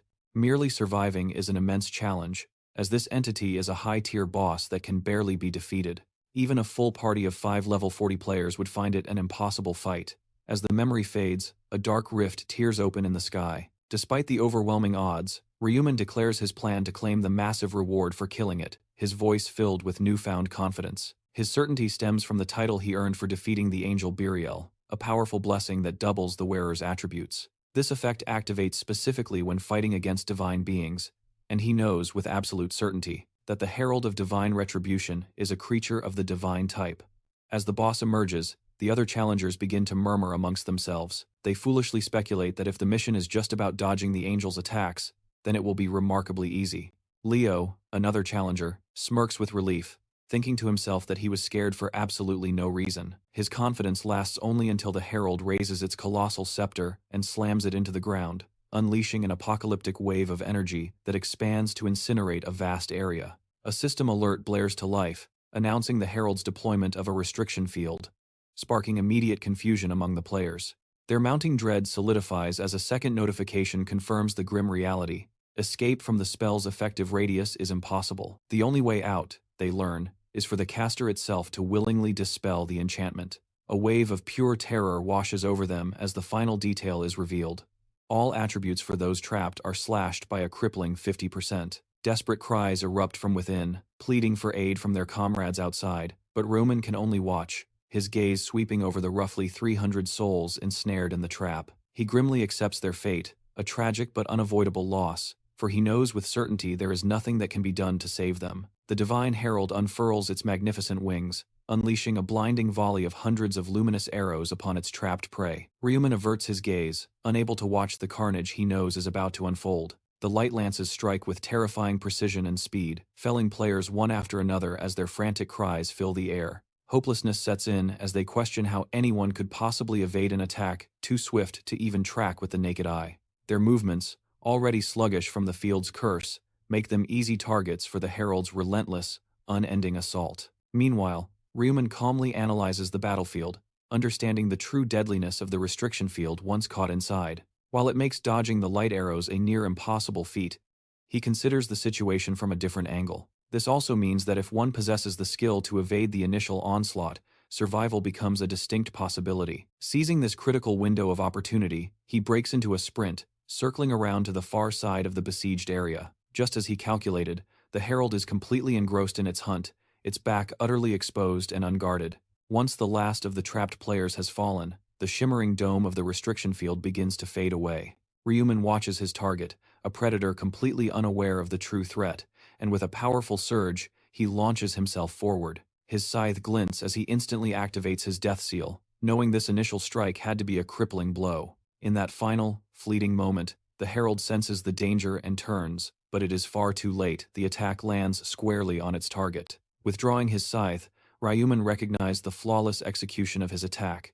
The blade had struck one of the Herald's eyes with perfect precision. He touched down lightly on the ground and immediately broke into a sprint to create distance, knowing the death seal had already drained the creature to 60% of its stamina. That single, devastating strike had erased nearly half of the boss's health. He continued to flee at full speed, anticipating the beast's next move. He knew the Herald would attempt to cast its restriction field to trap him, and just as predicted, the ethereal cage began to form, but his foresight paid off. The field materialized harmlessly behind him. Without hesitation, Rune launched himself into the air once more. He predicted the boss would dismantle the field for another attempt, and steeled himself, his gaze locked on the one remaining eye. His scythe found its mark again, biting deep into the herald's face. The beast shrieked in agony, but instantly threw up a defensive barrier. This new field would reduce any player's attributes by 50%, but at this stage of the fight, Rune no longer cared. A blinded herald posed little threat, and he knew its final, desperate gambit would be a chaotic barrage of light arrows.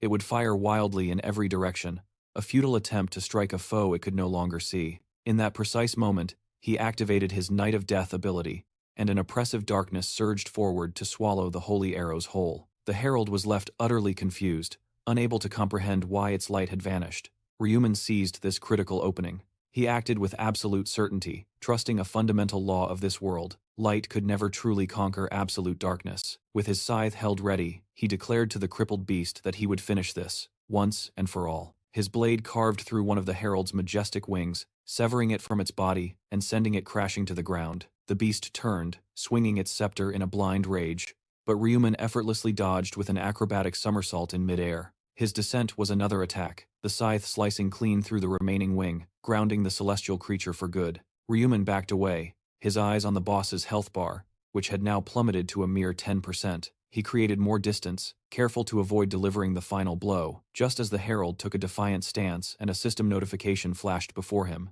the message was chilling. Conditions have been met. The passive skill, Last Radiant Shine, will now be activated. With the herald now cloaked in invincibility, Kalen could only watch from a safe distance, his patience a sharp, focused weapon. He had been meticulously waiting for this 10% phase to trigger. Had he decapitated the beast a moment sooner, his efforts would have been in vain. Victory would have been impossible. As if sensing his thoughts, the herald began to rip open a series of black portals that pulsed with dark energy. From these abyssal gateways, a storm of electric shocks lashed out at Kalen, a relentless onslaught that raged for a full 50 seconds. The barrage weakened, its duration dropping to 30 seconds, then a mere 10, before finally vanishing, prompting a thin smile on Kalen's face. The moment had come. The herald's invulnerability had shattered, leaving it completely exposed. In a blur of motion, he charged forward. Raising his scythe in a deadly arc, he brought it down in one final, cataclysmic strike that sent the monster's head soaring through the air. A chorus of notifications confirmed the kill. Kalen had ascended 3 levels in an instant, earning 8,200 gold, plus an additional 4,100. Next to the colossal corpse, another message blazed. Kalen was the first player ever to defeat the Herald of Divine Retribution. For this historic achievement, he was granted the title Challenger of Divine Retribution, a legendary accolade with a specific condition. It could only be claimed by the very first player to slay a herald, and its effect was staggering, a reduction in damage from holy beings by 80%. Furthermore, his inaugural victory against a herald rewarded him with the rare and sought-after condensed ether. He also received a Radiance Rune, another exclusive reward for being the first to accomplish this monumental feat. The powerful rune was automatically engraved upon his body, a permanent mark of his triumph. He then turned his focus to the ether he'd acquired. It was the primary reason he had hunted this boss with such singular focus. He carefully placed the component into his combination slot. He knew this material was indispensable for crafting a god-rank item.